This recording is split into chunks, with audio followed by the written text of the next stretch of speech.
Hey, everybody. Welcome to concepts I teach my therapy clients that I should also probably be teaching my husband and all of you.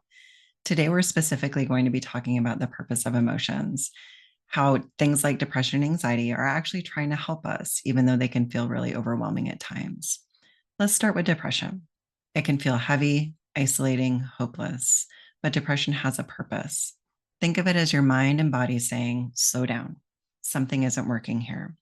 Depression pulls us back from things that are creating pain, bad relationships, work stress, constant exposure to negativity in the news.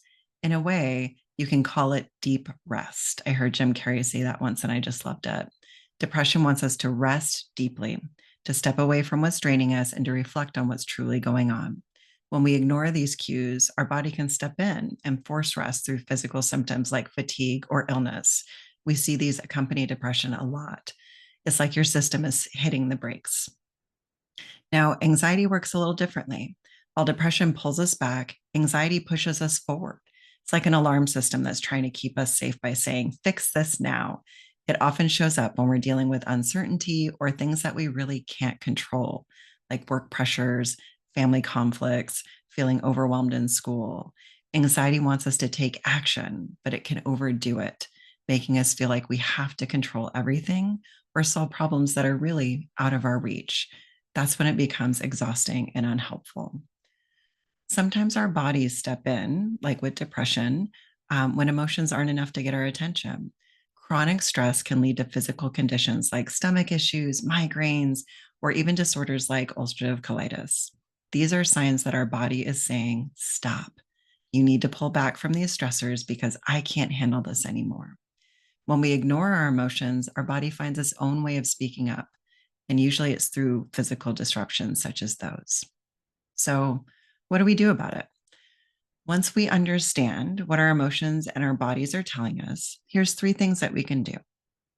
First, pause and reflect. When you notice things like depression or anxiety, ask yourself, what is it trying to tell me? Is there something in my life that I need to pull back from or address? I honestly think about anxiety or depression like little parts of me and will often very much welcome those in. Hey, anxiety, what's going on? What can I do for you? Really kind of try to have those conversations with them. Second, care for your body and mind. Practice deep rest when depression is present. This might look like taking a break from overstimulation or prioritizing sleep. For anxiety, channel that anxiety into healthy problem solving or grounding skills like deep breathing or journaling. Three, make intentional changes. Once you've paused and listened, decide on one small step to adjust your environment or reduce a stressor. This might be like boundary setting, saying no to something, or even just unplugging from social media or the news for a while. So remember, emotions aren't your enemies, they're messengers. They're here to help you, they're here to communicate something, not to hurt you. So by understanding and working with them, you can start to find a balance, start living a life that feels more aligned with who you are. Thanks so much for listening and watching today. I'd love to hear what your experience is like with your emotions. So like, comment, and subscribe for more. Take care.